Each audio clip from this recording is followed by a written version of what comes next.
Hello students, कैसे हो आप सभी। आई होप काफ़ी अच्छे होंगे। मैं निशांत गोयल आप सभी का स्वागत करता हूं हमारे यूट्यूब चैनल पर। तो आज हम लेके आए हैं प्रसिद्ध व्यक्ति, जिसमें हम ऐसे फेमस पर्सनैलिटीज़ के बारे में बात करेंगे जिन्होंने भारत का नाम पूरी दुनिया में रोशन किया हो। तो आज की हमारी जो ग्रेट पर्सनैलिटी है वो MS स्वामीनाथन, जिनका हाल ही में अभी निधन हुआ है और जिन्हें भारत में हरित क्रांति का जनक कहा जाता है। तो चलिए साथियों, स्टार्ट करते हैं हमारे आज की फेमस पर्सनैलिटी। बात करें अगर हम MS स्वामीनाथन के बारे में, तो ये कौन थे। तो MS स्वामीनाथन ने अमेरिकी वैज्ञानिक नॉर्मन बोरलॉग और अन्य साइंटिस्ट के साथ मिलकर व्हीट एंड राइस के प्रोडक्शन पे काम किया और बेस्ट क्वालिटी का इन्होंने क्या तैयार किया था, बीज तैयार किया था। तो भारत में हरित क्रांति का जनक किसे कहते हैं, MS स्वामीनाथन को। और वर्ल्ड में हरित क्रांति का जनक किसे कहा जाता है, नॉर्मन बोरलॉग को कहा जाता है। ये अमेरिका के रहने वाले एक साइंटिस्ट थे। और MS स्वामीनाथन भी कौन थे, एक साइंटिस्ट थे, वैज्ञानिक थे, जिन्होंने भारत के अंदर गेहूं और चावल के उत्पादन के लिए बढ़िया क्वालिटी का, बेस्ट क्वालिटी का बीज तैयार किया। नेक्स्ट अगर बात करें MS स्वामीनाथन के बारे में, तो भारत में हरित क्रांति का जनक किसे कहा जाता है, तो MS स्वामीनाथन को कहा जाता है, father of green revolution in India. इसी के साथ आपको यह रखना है, इंडिया में हरित क्रांति की शुरुआत कब हुई थी, तो 1966-67 के अंदर भारत में हरित क्रांति की शुरुआत की गई थी। 1965 के अंदर भारत देश में सूखा पड़ गया था, जिसके कारण देश में अनाज की कमी हो गई। बढ़िया क्वालिटी का बीज तैयार किया गया MS स्वामीनाथन के द्वारा अपनी लेबोरेटरी के अंदर, जिससे भारत के अंदर एक हरित क्रांति का उदय हुआ, जिसमें हमने व्हीट और राइस के प्रोडक्शन पर ज़्यादा से ज़्यादा क्या किया गया, काम किया गया। बात करें अगर MS स्वामीनाथन की, तो इनका जन्म हुआ था 7 अगस्त 1925 को।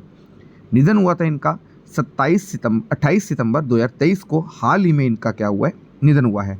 और भारत में हरित क्रांति का जनक किसे कहा जाता है, MS स्वामीनाथन को कहा जाता है। बात करें अगर हम इनके अवार्ड्स वगैरह की, तो MS स्वामीनाथन को कौन कौन से पुरस्कार अवार्ड मिल चुके हैं, तो MS स्वामीनाथन को 1967 के अंदर पद्म श्री अवार्ड से सम्मानित किया जा चुका है। पद्म श्री अवार्ड की शुरुआत हुई थी 1954 के अंदर। इन्हें रेमन मैग्सेसे से अवार्ड भी मिल चुका है 1971 में। और रेमन मैग्सेसे से अवार्ड की शुरुआत कब हुई थी, 1957 के अंदर शुरुआत की गई थी। और एशिया का नोबेल किसे कहते हैं, तो रेमन मैग्सेसे से अवार्ड को एशिया का नोबेल कहा जाता है।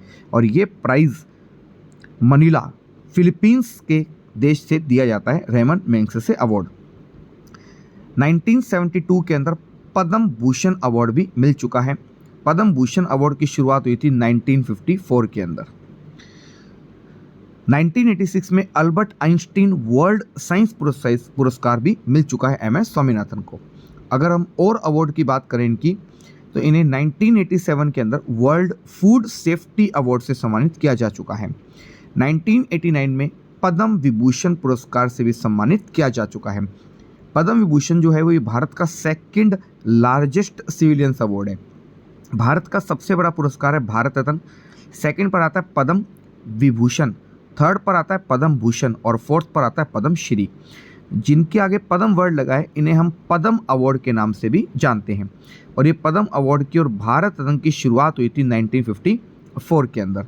तो इन्हें भारत का second largest civilians award Padma Vibhushan मिला हुआ है कब, 1989 में। टाइलर पुरस्कार कब मिला, 1991 में। इंदिरा गांधी शांति पुरस्कार कब मिला, 1999 में। इंदिरा गांधी पीस अवार्ड से भी आपको सम्मानित किया जा चुका है। तो MS स्वामीनाथन, जिनका हाल ही में निधन हुआ है, और भारत में हरित क्रांति का इन्हें क्या कहते हैं, जनक कहा जाता है। तो प्यारे बच्चों, आज की क्लास में आप सबको इतना ही।